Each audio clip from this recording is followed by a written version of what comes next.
Hello everyone, welcome back to the Limited Adhesion and our USF2000 track guide series. This week we're at the best Japanese track in iRacing. It's Suzuka, and if anyone disagrees with me, you're wrong. Anyway, our hot lap hero for this week once again is Tor Malarin, and the lap time is a 2:02.373. As usual, we'll show the lap with an onboard, with commentary and in chase view. So without further ado, let's get into it with a 2:02.373 at Suzuka.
On the power as we come out of the Casio triangle and we start to head downhill then, and it really is such a crazy descent on this track, massive downhill section, well worth trying in VR to really get a sense of that.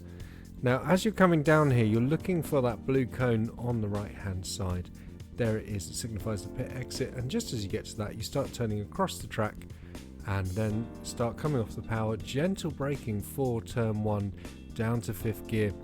And as you come through here you can see Tor's just working his way down the gears and setting up for the second more critical apex. Little correction needed there. He's in 3rd gear then through the second apex and ready to pick up the throttle through here. Really important to get a nice exit from that second apex because there is a short sprint up to begin the S's proper. Bring the car to the middle of the track almost as far as you can before you have to start turning in, and you can see Tor just using a little lift just to shift the balance of the car and get the nose in for this first apex in 4th gear. Now he's going to dab the brakes down to 3rd gear for the right hand, the first of the right handers in the S's. This is such an important sequence of corners. You can lose buckets of time through here if you're not clever with your turning and your balance of the car and where you need to be. Back up to 4th for the second of the left-handers then, and a healthy dose of lift through here again to rebalance the car. Now this is the longest and the final of the S's.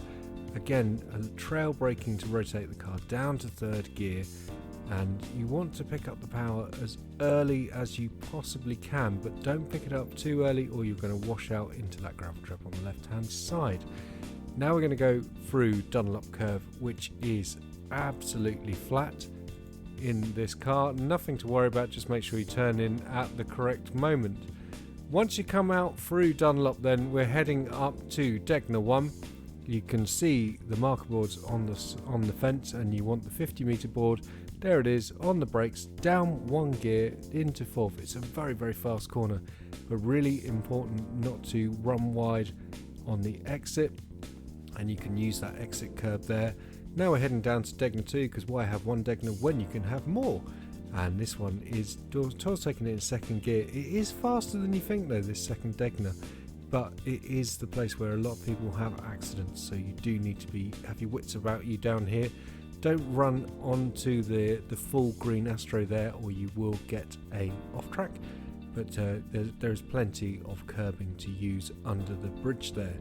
Now keep an eye on those electricity pylons and lampposts on the right hand side. In between the final 2 is where we're going to start our braking for the Kobayashi hairpin. Here we go now, and we're going all the way down into 1st gear. Don't turn in too early here, because you're going to get stuck on that inside curb, and you're going to be waiting for an absolute age before you get on the power.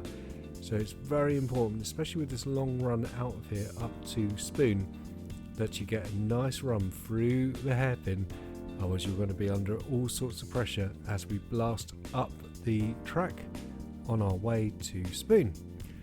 So this is nothing to do here, just ease the car through the track as you head up here, and as you get up towards Spoon, you're going to see an access road on the right hand side, so it's after this curbing obviously, and I always use this as my braking point for Spoon corner, and it's 2 apexes. They're just gone past it, and you can see Tor is now braking, dropping down into 4th gear for the first apex. There we go, and he gets a bit straddled up here as he comes through on the exit.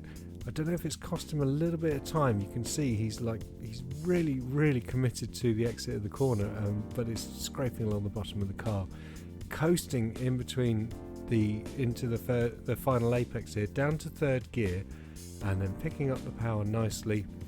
And there's not a lot to do after this except hope that you've done a good job as we charge up past the support pits to probably the most famous corner on this track, which is 130R. No longer the challenge that it used to be back in the old days.